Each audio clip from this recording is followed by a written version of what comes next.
So folks, in this video we're going to solve a 3x3 system using this new technique of matrix inversion. Again, we're not using the Gauss-Jordan elimination method that we learned this last week, and instead we're using this new procedure. I want to point out that this system has in equations and in variables. And not always will we be able to find a matrix inverse, but the coefficient matrix, which in this case we could write out as the coefficient matrix 1, minus 2, 4, minus 2, 2, minus 2, and 1, minus 5, 11. This coefficient matrix may or may not have an inverse. It does, because I'm asking you to use this method. But it certainly won't have an inverse if the rows and columns don't match, because to have an inverse it needs to be, well, not a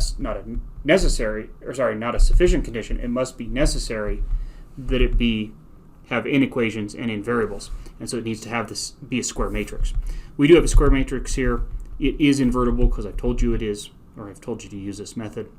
But this technique, unlike Gauss-Jordan elimination, only applies when we have a system where the number of equations matches the number of variables.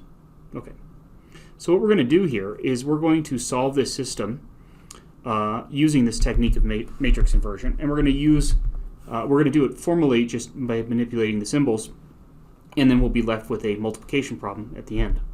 So just as before, we'll let x bar be the variable matrix, and in this case we label it as x, y, z. So there's that 3 by 1 column vector or variable matrix, however you want to call it. And then we'll let b be the coefficient, or excuse me, the constant vector. So -7, 6, -17. Okay.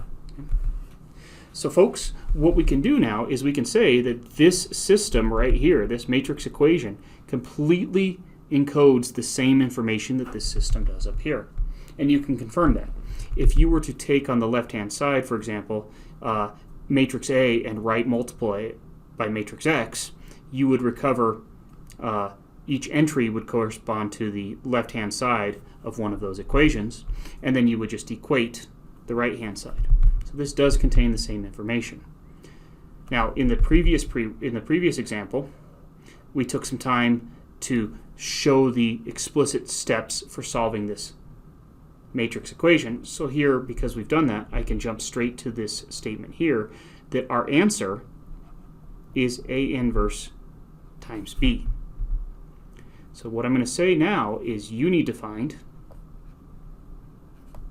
A inverse. Folks, I built this so that you will not encounter fractions as you solve it. If you use the Gauss-Jordan elimination method for finding the matrix inverse that we talked about in an earlier assignment. So I want you to do this and work through it, and it will take you some room, but it shouldn't be too bad. By the way, if you get stuck, feel free to consult the internet or your favorite equation solver or something like that. But please know that you have to do these steps on their own, and this is a completely fair game question. So when you're done with that, once you've found A inverse, what we'll have is that x bar will be A inverse, and you're going to have to enter that. So you'll have the 3 entries there. I'm not telling you what they are. I'm going to let you compute them. And then you're going to multiply that by the column vector B, which was, I forget, -7, 6, -17. And I'll let you compute this, but when you do this matrix product, what you'll get as an answer, and you can confirm, you'll get -1, 1, -1. And that is your system to the solution, i.e. x, y, z is equal to -1, 1, -1, or if you wanted to write your answer as an ordered triplet, it would be -1, 1, -1. So either way, this is how you'll leave your answer when you compute this.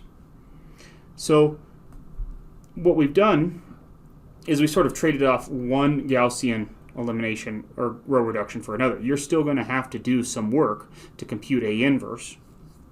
But what I like about this method is what's interesting, and I'll mention this in class, is all I have to do, like if I know that I'm going to have the same coefficient matrix every time but a different constant matrix, once I've computed A inverse, then I could change this to 3 different numbers. Say I changed it to 2, 1, 5.